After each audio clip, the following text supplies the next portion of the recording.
பரிபாடல். பரிபாடல் அப்படிங்கிறது 8 தொகை நூல்களுள் அமைந்த ஒரு நூல்.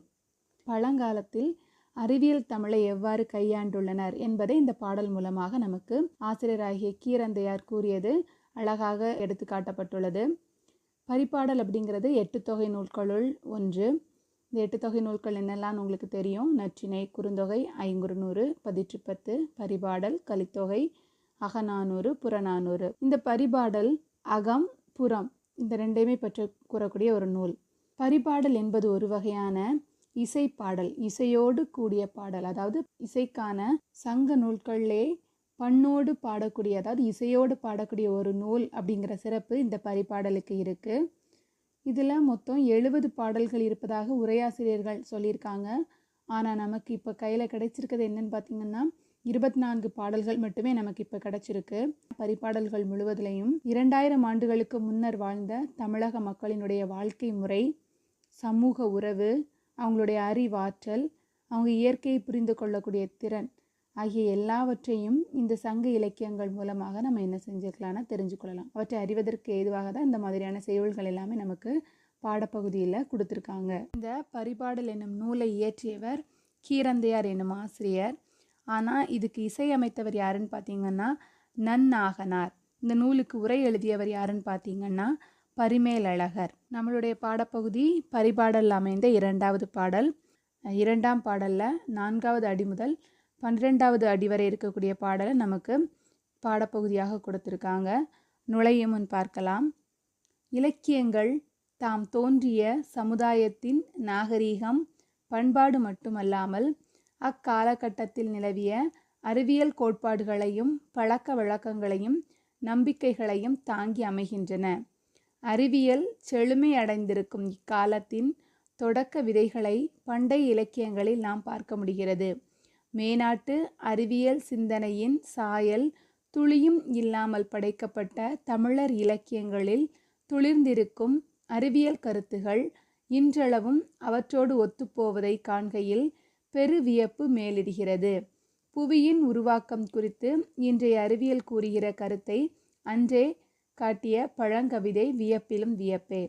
அதாவது நம்மளுடைய இலக்கியங்கள் எல்லாமே என்ன செய்யுதுன்னு பார்த்திங்கன்னா நம்மளுடைய நாகரிகம், பண்பாடு இதை மட்டும் விளக்குறதாக இல்லை, அறிவியல் கோட்பாடுகளோடையும் மக்கள் எவ்வாறு இருந்தாங்க, அவங்களுடைய பழக்க வழக்கங்களில் அறிவியல் எவ்வாறு இருந்தது அப்படிங்கிறத தாங்கி இருக்கக்கூடிய சூழலில் தான் இந்த இலக்கியங்கள் எல்லாமே அமைச்சிருக்காங்க. இந்த காலத்தில் பார்த்திங்கன்னா அறிவியல் நல்ல வளர்ச்சி பெற்றிருக்கு. ஆனால் சங்க இலக்கியங்கள் ஏற்பட்ட காலத்தில் அறிவியல் பற்றின வளர்ச்சிகள் எதுவுமே இல்லாத நிலையிலும் அவங்க என்ன செஞ்சுருக்காங்கன்னு பார்த்திங்கன்னா அறிவியலில் முழு ஈடுபாடு உடையவங்களாக இருந்திருக்காங்க. மேனாட்டு அறிஞர்களுடைய சாயல்கள் எதுவுமே இல்லாமல் அந்த காலத்திலே அவங்களாகவே என்ன செஞ்சுருக்காங்கன்னு பார்த்திங்கன்னா இப்போ இருக்கக்கூடிய அறிவியல் நடைமுறைகளை கூட அந்த காலத்திலே தங்களுடைய பாடல்களில் எழுதி வச்சுருக்காங்க. இந்த பாடலில் புவியினுடைய உருவாக்கம் பற்றி அழகாக சொல்லியிருக்காரு கீரந்தையார் எனும் புலவர். பாடலை பார்க்கலாம் வாங்க. விசும்பில் ஊழி ஊழ் ஊழ் செல்ல கருவளர் வானத்து இசையில் தோன்றி உரு அறிவரா ஒன்றன் ஊழியும் உந்து வழி கிளர்ந்த ஊழி ஊழ் ஊழியும் செந்தி சுடரிய ஊழியும் பனியொடு தன்பெயல் தலையிய ஊழியும் அவையிற்று உள்முறை வெள்ளம் மூழ்கி ஆர்த்தருபு மீண்டும் பீடு உயர்வு ஈண்டி அவற்றிற்கும் உள்ளீடு ஆகிய இருநிலத்து ஊழியும். ஊழி அப்படிங்கிறது என்னன்னு பார்த்தீங்கன்னா அழகான ஒரு தமிழ் சொல். இந்த தமிழ் சொல் இப்போ வழக்கத்தில் அதற்கு நிகரான தமிழ் சொல் எதுவுமே நமக்கு சொல்ல முடியாது. அதனால நம்ம ஊழி அப்படிங்கிறதுக்கான தமிழ் சொல்லை எடுக்க முடியாதனால ஊழி அப்படிங்கிறதுக்காக பொருளை என்னென்னு பார்க்கலாம்னா யுகம் அப்படிங்கிற ஒரு வட சொல்லை பார்க்கலாம். யுகம் அப்படின்னா என்ன, ஒரு காலம் முடிஞ்சு அடுத்த காலம் தொடங்குறது தான் யுகம்னு சொல்லுவாங்க. இதில் என்ன சொல்லியிருக்குன்னு பார்ப்போம். விசும்பில் ஊழி. விசும்பு என்பது எதை குறிக்கும்னு பார்த்திங்கன்னா ஆகாயத்தை குறிக்கும். ஒரு காலத்தில் இந்த ஆகாயம் பறந்து விரிந்து அழகாக காட்சியளித்துச்சான். வானவெளியில் ஒன்றுமே இல்லாமல் வெற்றிடமாகவே இருந்தது, வெறும் வெற்று பரப்பாக இருந்தது. விசும்பில் ஊழி, சரிங்களா? எப்படி இருந்துச்சா, இந்த வானவெளியானது எந்த ஒரு பொருளுமே இல்லாமல் வெற்று பரப்பாக இருந்திருக்கிறது. ஊழ் ஊழ் செல்ல, அதன் பின்னர் முறைமுறையாக செல்ல. ஊழ் ஊழ் செல்லனா அதற்கு அடுத்தபடியாக, முறைமுறையாக அதற்கு அடுத்தபடியாக செல்ல. கருவளர் வானத்து இசையில் தோன்றி. என்ன செய்யின்னு பார்த்தீங்கன்னா, இந்த அகன்ற ஆகாயத்தில் ஒரு கருந்துகள் ஒன்று தோன்றிச்சான். அந்த கருந்துகள் எப்படி இருந்துன்னு பார்த்தீங்கன்னா, ஒரு பெரிய பிரம்மாண்டமான ஒரு அணுவாக இருந்துச்சான். சரிங்களா? கருந்துகள், அதுதான் இதில் என்ன சொல்லியிருக்குன்னா பரமாணு, அதாவது பெரிய ஒரு அணு, கருப்பு கலரில் இருக்கக்கூடிய ஒரு துகள், பெருசாக ஒரு அணு தோன்றிச்சான்.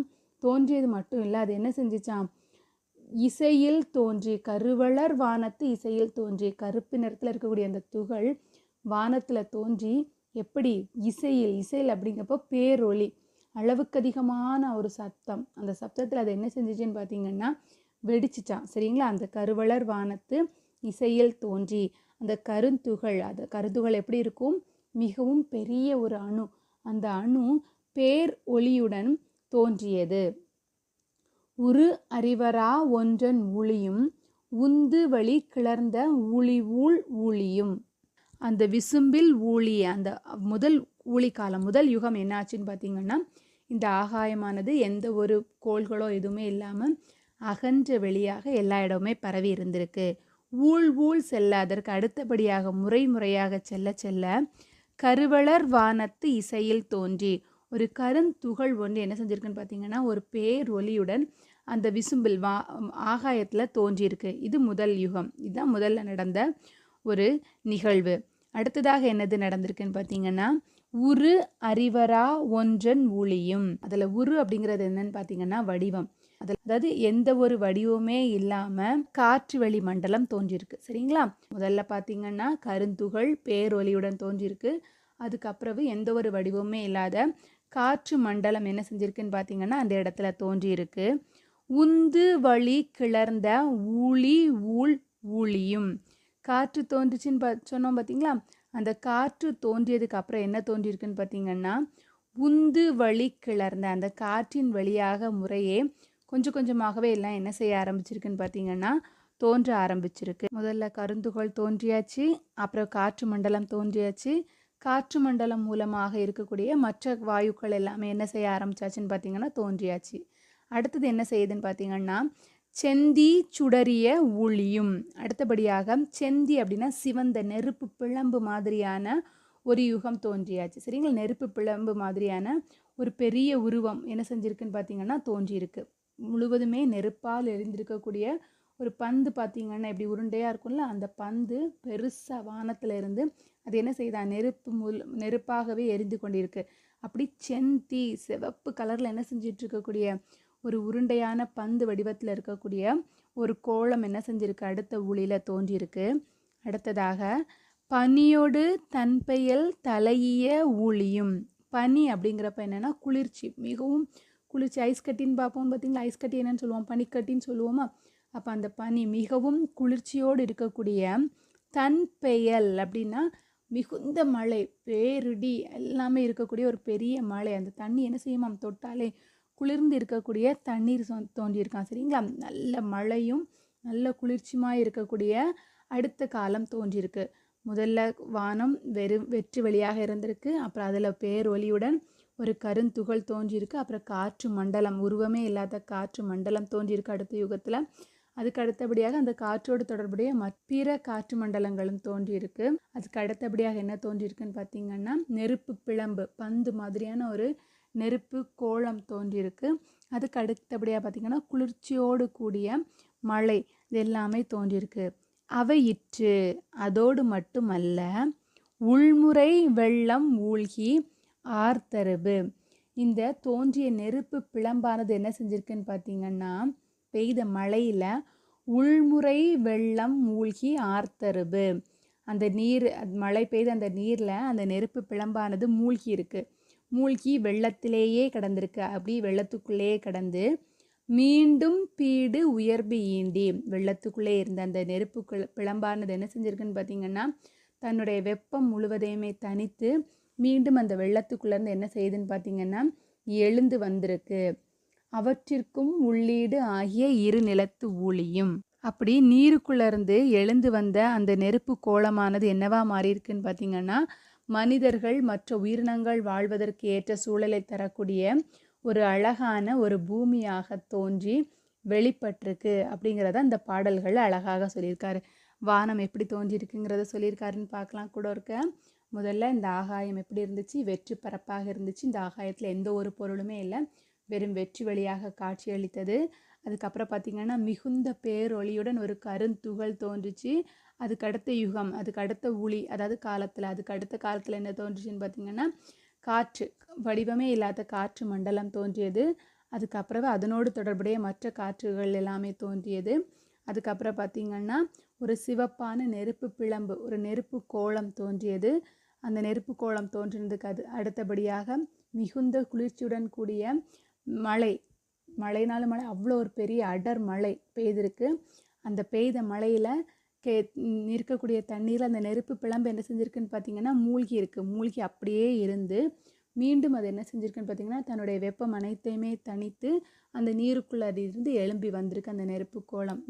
இப்போ என்னதில்லை, நெருப்பாக இல்லை, மனிதர்கள் வாழ்வதற்கு ஏற்ற தன்மையில் இருக்கக்கூடிய ஒரு பூமியாக என்ன செஞ்சுருக்குன்னு பார்த்திங்கன்னா அந்த நீர்லேருந்து வந்திருக்கு.